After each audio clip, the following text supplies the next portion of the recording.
All right, here we go. First movie news of the week. 2025's first major box office showdown is approaching, and a tracking report suggests it's going to be huge. Within the next 2 to 3 weeks, you've got Sinners, The Accountant 2, Thunderbolts, Final Destination Bloodlines coming out.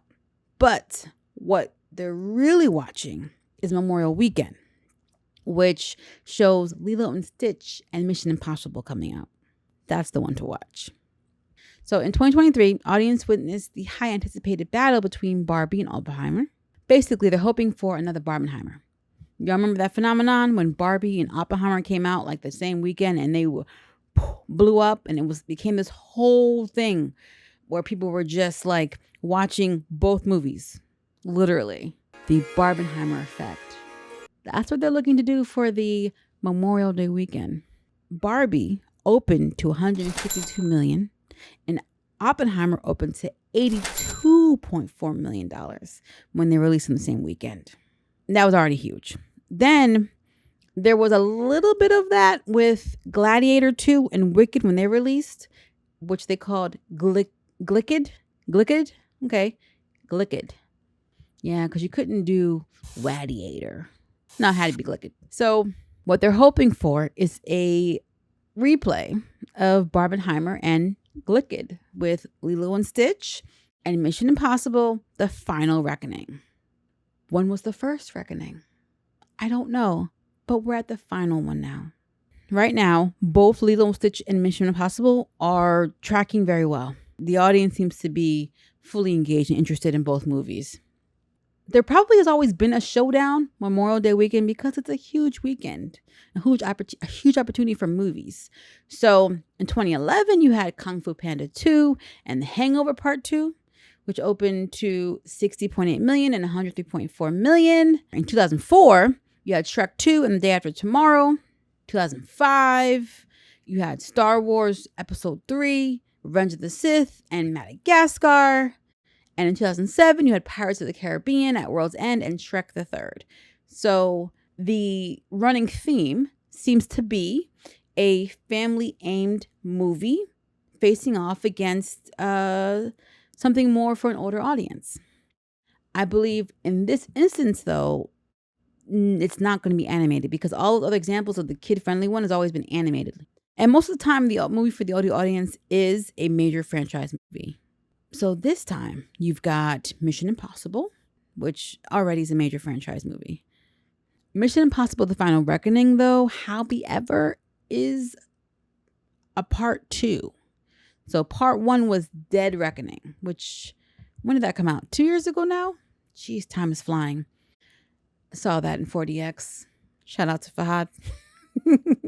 And that one, although I enjoyed it, it didn't do well in theaters. So it made $571.1 million, which sounds great.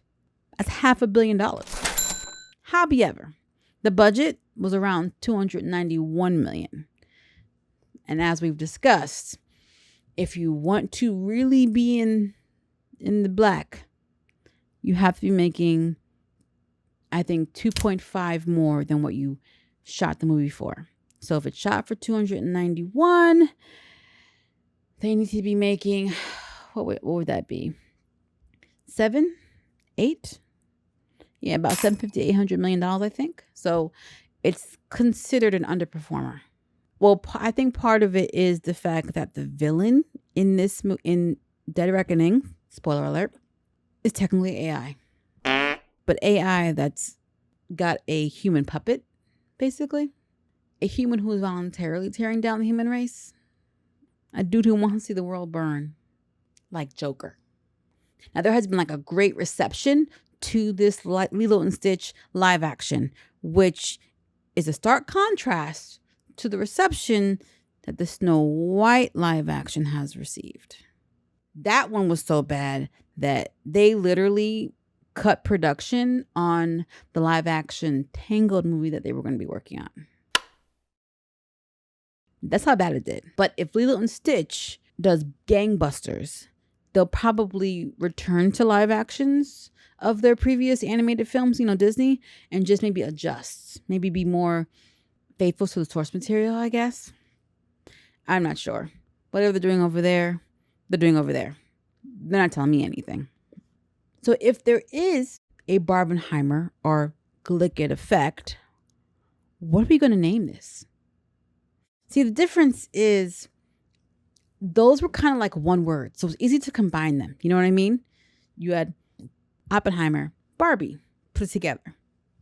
Gladiator 2, Wicked, put it together. But you've got like Lilo and Stitch, Mission Impossible, Dead Reckoning. That's a lot of words to put together. Like, what would you call it? Like, Le Possible? Mission Stitch? What could we call it? Lilo Reckoning? I don't know. Oh, Stitch Impossible? I don't know. It just doesn't have the same ring. You know what I mean? But we'll see. All right. Let me know if you guys are going to check this out. If you're excited about this, or if you're like, I'm definitely going to see Mission Impossible Dead Reckoning. I don't know if I'm going to see it in 4DX though. And then, of course, I'm sure my kids are going to want to see Lilo and Stitch. So, hey guys, quick aside. If you like what you're seeing and you like what you're hearing, feel free to give the video a like, subscribe, and hit the notification bell so you can always be up to date on what's going on. And for those who don't know, I'm a writer, director, and producer with my own series, The Zombie Chronicles, which you can also check out on Amazon Prime or Tubi. And those looking for a way to help support further, you can check out my Patreon, NXG Global Productions, where I discuss more movie reviews, access to clips of my writers group recordings, first look at behind the scenes, shout outs on social media, posts, and more. I'm looking to grow the community and would love to have you be a part of it. Plug over.